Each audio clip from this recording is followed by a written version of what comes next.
Welcome to Dining Table Tales. My name is Cosmos Woman, and today we are so blessed to have wonderful gentlemen in our studios.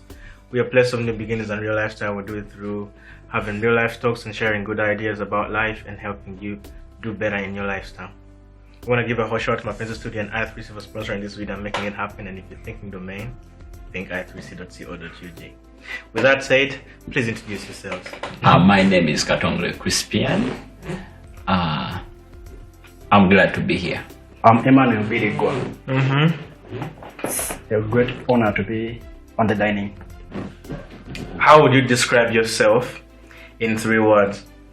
I do agriculture and I do decoration. Decoration for the living. Oh yeah, for the living. I did a bachelor's degree in social and cultural administration. And on my graduation day, I was so much privileged to get a job on my graduation day. That same day? Yes. Someone offered you a job? Yeah. The last time I celebrated a birthday, I think I was 8, and that was it. So one of these days, girls take it as a priority to have a birthday. You get that? And every man works so hard to beat another man's dream because she gets to see other girlfriends' birthdays and then she says, I want the same. So do you think celebrating a birthday should be a thing or it shouldn't? I myself, I don't celebrate a birthday. Yeah. Reason being, like I say my birthday like it's on a bad date. It's on a bad date? Yes. Which is? On Christmas. I said it's a bad date. Reason being, it's on the date where everyone has gotten food. Exactly. I'm getting a special meal, which I can't invite or I can't arrange to call my friends. Yeah. Because they are celebrating where they are. That's a bad one. And I say, Christmas Day, but it's But it isn't a bad one. It's a bad day. I can't celebrate with my friends because they are celebrating wherever they are. But to share a date with Jesus Christ is a privilege. That's a privilege. But seriously, like in reality, her birthday comes in like on a bad day. Okay, it's like the girl like I'm saying, her birthday is on first. Yes. Of January. Yes. Wow. You know, like first. Everyone is broke. They slept in an overnight. You're very tired and all that. By the time you call, it's either midday or 5. But birthdays are celebrated in the night, I suppose. You can post on your Facebook or your WhatsApp. Status. That's not celebrating. Celebrating means like to have that commitment. No, but celebrating in this sense is taking them out and wasting a penny. Yes. You take them to Cafe Javas and then the bill comes out is 200,000. You can go out with them without spending. Okay. You can go and feed your eyes. Feed your eyes with window shopping. Yes. You can take someone to Miaraja where you say. Yes. So where you say like we can take him to a beach. You just have a walk. We can just go like around town. I personally have never celebrated a birthday in my life. Your birthday? I've never celebrated my birthday. When is your birthday? We should celebrate you and then you get to feel the feeling. That's right. It is in April. In April? In April. Which April 20th? 20th. Yeah. It's there. Coming up next year. Yeah. So we are going to treat you so that you learn how to treat a woman. After we treat you, also treat back. But then it's a good thing to celebrate a birthday, but with reasons. With reasons? Yeah, recently I've just celebrated my daddy's birthday. He was making 50 years. But there are reasons why I celebrated it. He passed through a lot. In the 16 years, he's been sick. With crutches and wheelchairs for the past 16 years. So I had a reason to celebrate his birthday. Makes sense. It adds up. It was a way of thanking God for his life. Yes. But then to me, when it comes to me, I'm like, why am I celebrating this birthday? What do I have? What do I have? You actually have a point. One of my friends called Charles Kasozi, he mentioned that for him on the birthday he celebrates by reflecting what has achievements. What have I achieved? And where am I going? What do I have? And if he has 0, he beats himself to bed. So there's no reason as to why I should celebrate a birthday when I have something to do. I can't spend 200,000 celebrating my birthday when I have something that needs that 200,000 or maybe a business to grow. Let me interrupt you. Like from today, then let us take this perspective. Let us not look at celebration like with spending. or expenses. We can celebrate without expense. What is celebration? Yeah? You can't just sit there and you're like, I'm celebrating. There must be something being done to celebrate something. Like, maybe I live like in a different world. That's right. You may live in a different world. Yeah. What like this? Let me buy some time. Like growing up like in kind where environment like would not offer you what you needed. Has tried to teach me some things. Yeah. Like why if you don't have something, can you deal within your means and find happiness there? So you know what I do when I've made a year? I go to my bedroom, kneel down, and pray and thank God for adding a year. That's one thing you should do out there. Yeah. I celebrate my birthdays by doing crazy stuff. Let's say I want to celebrate my 30th, jumping out of the plane. Wow. So like skydiving. Wow. Yeah. So I want to take the 2 weeks lessons for flying out, and then I go to skydive. And then the next, I'll just be going on doing like those crazy things I would never do. On my 19th, I did bungee jumping. I really used to fear that rope. Oh, bro, like, so I had to go and then jumped, and then I survived. End of the day, that's how I feel like I've achieved something. And that year has been shut down, and I have another goal to run for. Being needy, I mean, the whole Africa is suffering from being needy. Yes. And we all need attention. We need basic needs. We need help, and we need everything. What are the criteria that you go through and say, I think he's more needy? And because growing up, I remember I missed out getting a sponsorship, and I was the most needy one as much as I looked better. You get that? So what are the criteria? Growing up, you said you looked better. That means not only I cannot needy. No, I was. But maybe you believed in yourself. Yeah. That's why you looked better. I work with an organization. But in this organization, you can't help the entire world. You have to look down on like according to the vision the organization has or the individual has, and you say, what makes my heart cry? I want to help, but what makes my heart cry? Like they are prisoners who need to be visited. They are children of the prisoners who need like to be cared for. Yes. They are children on the streets. They are children down there in villages who need to go to school. Yeah. Then like you sit down and say, what's my heart cry? What makes my heart cry? After figuring what makes your heart to cry, that leads you to help those category of people. We worked in an organization, which I'm not going to mention for confidential reasons, but rich parents registered their kids. They do. And that happens everywhere. And all the poor people missed out on this opportunity. And it reached a point whereby people would buy papers, would say, if you need sponsorship, this paper of registration is 100,000. So a poor person would never buy it. Okay, that comes back to our system. Yes. The system like in our country. And what are you doing to fix that? Because regardless of the system, you have to do better. As you're doing good, you may end up hurting someone else. You get that? That's making me to recall a book we are reading at university. Yes. It's called When Helping Hurts. Yes. That like there's one statement which like I still like recall. You say you want to help this person to move from poverty to like somewhere.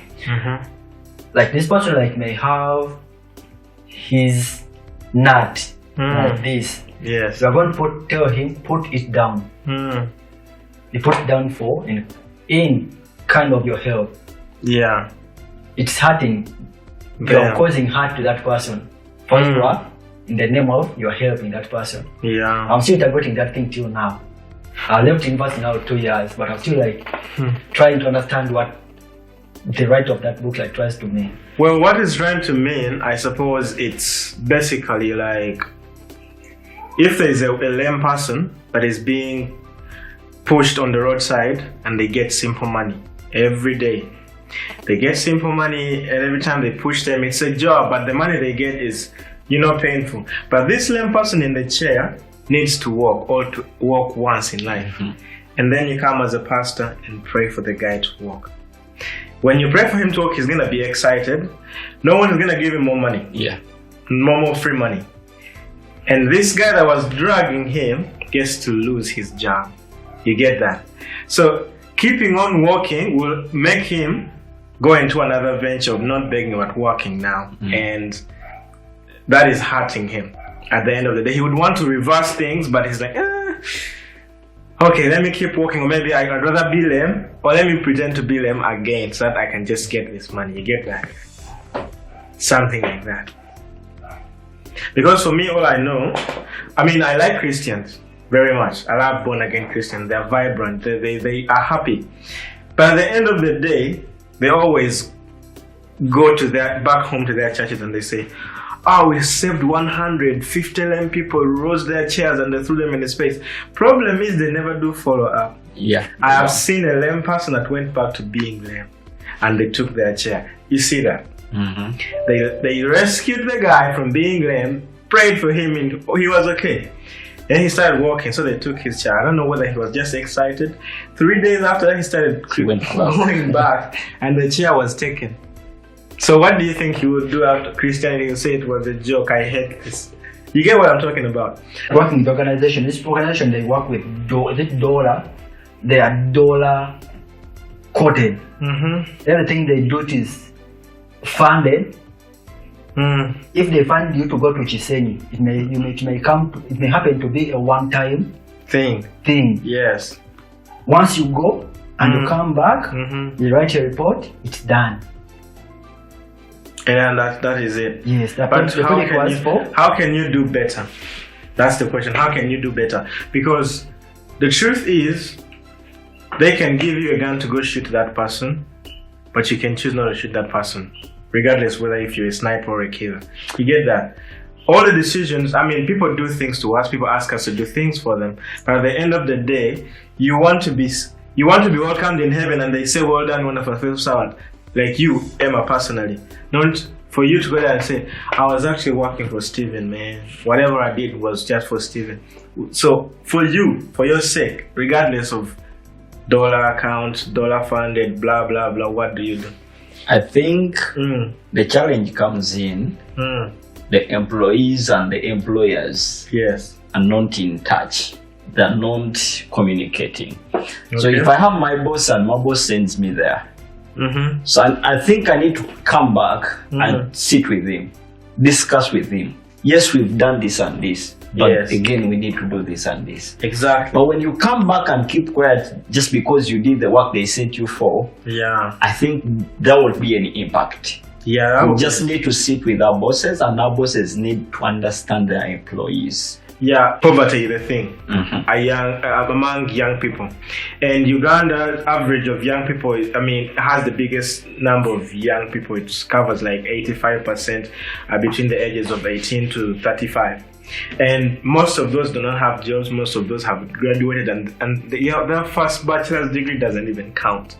You get that? And poverty is a real thing. And perhaps now that we're in an era of maybe switching presidential, and that is the thing.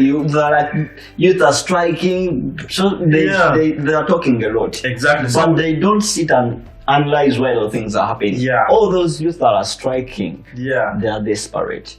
Everyone is desperate. They don't have jobs. They don't have money. So when they hear on radios and TV, so and so has embezzled this kind of money, they just get these billions of money. They are stealing our money. So when these things happen, they have to strike.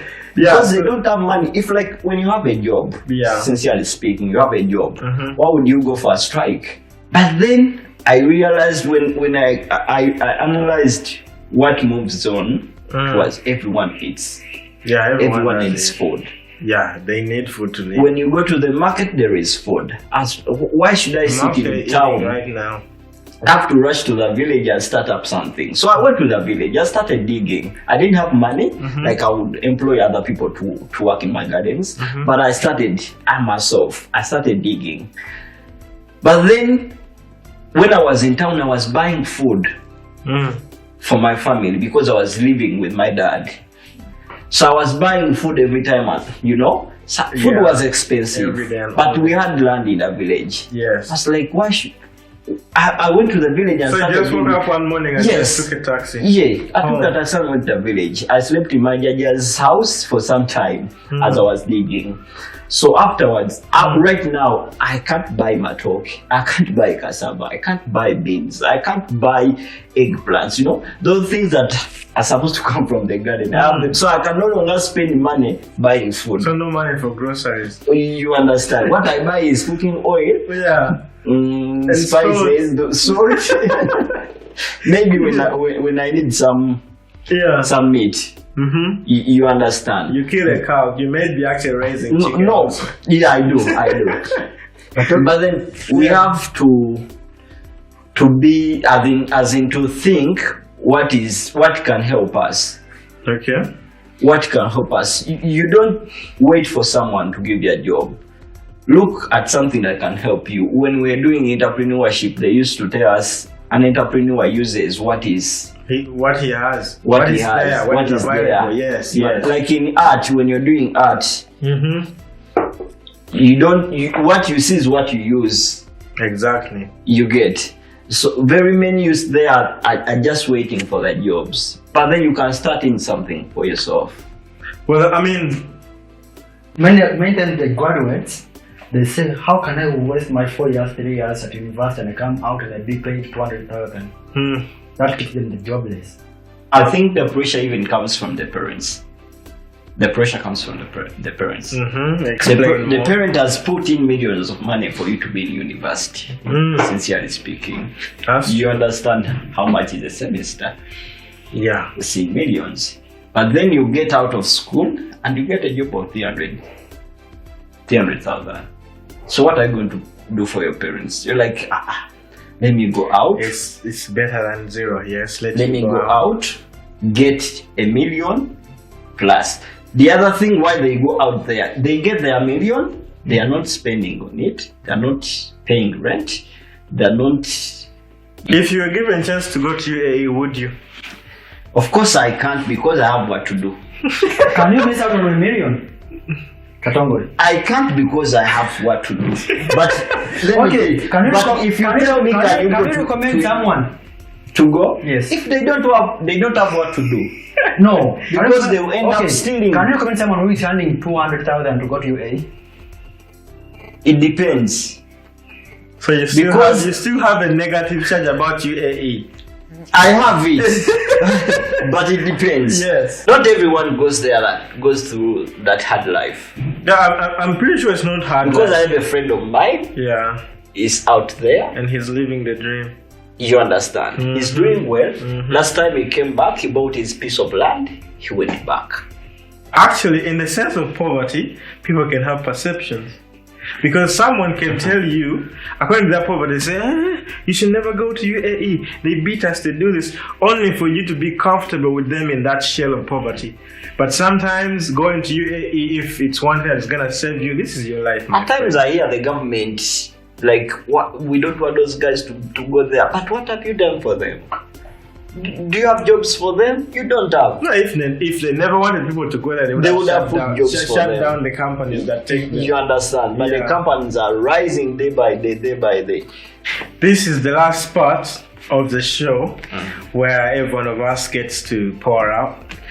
First of all, words of encouragement, words of hope and inspiration, so that people out there that would want to be farmers, I would want to stay here and not go to UAE and farm and keep their cattle and all that. And also people that are doing social work and social administration, because they are there. And those people are there and they're suffering they're juggling options and decisions, and it's being tight and hard. And we also have those that are hopeless. They say, whatever that it is, I'm in. So I'm just going to start from the other way. You tell them. I want to encourage you people. As a youth, don't lose hope. The future is brighter. One statement I have got from someone said, today is hard, but tomorrow will be too harder. Many people die tomorrow evening. yet the other following day is beautiful. Many people die the day, like many people die tomorrow evening. What did he try to mean? You hustle and feel like giving up. The day you give up, you are almost like hitting it. And you say, for me, Kigani, like has refused. Yet you are just a few steps to your success. Keep the hustle. With God and with your labors, you will. Thank you so much. That's amazingly great. Crispian. I encourage the youth out there, or anyone, first of all, discover yourself. Know where you come from, know your background. If you get to know your background, to know yourself, who are you? Get to know your vision and your goals in life. What do you want? What do you want to be? Your life will go on. The challenge we're having, we always lose hope. Someone who is hopeless is very dangerous. Is very dangerous. He can do anything. He can do anything because they're heartless. So we should get hope of what will get tomorrow. What will happen tomorrow? What shall we have tomorrow? Shall we have a family? You know, when you always have that hope, tomorrow will be better. Get anything that's in front of you, do it. As long as you're not hurting anyone, as long as you're not stealing anyone, you're not killing anyone. If you're doing that thing to get money, to put money in your pocket, it's very dangerous to always want something of 1,000, like a chapati or 500. You want to eat that chapati, but you don't have 500 to buy that chapati. It's very dangerous. Even if you get that little money when it's yours, you'll be very comfortable. Let's get to work. Like those people who do farming, like I did. I've never gone to university. I've never gone to any campus to study. But I chose what to do. At times they say, Mulimu gw'abatasoma, it's a job for those who never went to school. Yes. I might have not made it to campus, but at least I went to school. I want to give thanks to Mr. Mgonya Francis. He made me who I am. Mami Betty Bethany, they made me who I am. There are very many people that have been part of my life.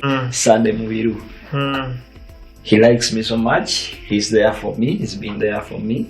I applaud you. Thanks for the work you're doing. I know you inspire a lot of people out there when you put out this work. Thank you. I just want to give thanks first of all to you guys coming up here, and this was information that we had never shared to the dining table, and it's fruitful and it's actually, the words is priceless. It's very priceless because you can't get someone sharing all this kind of information for free. We just want to give a hot shout out to my friends at Studio and i3c for sponsoring this video and making it happen. And if you're thinking domain, think i3c.co.ug. And with that said, we want to say bye-bye to you. Salute.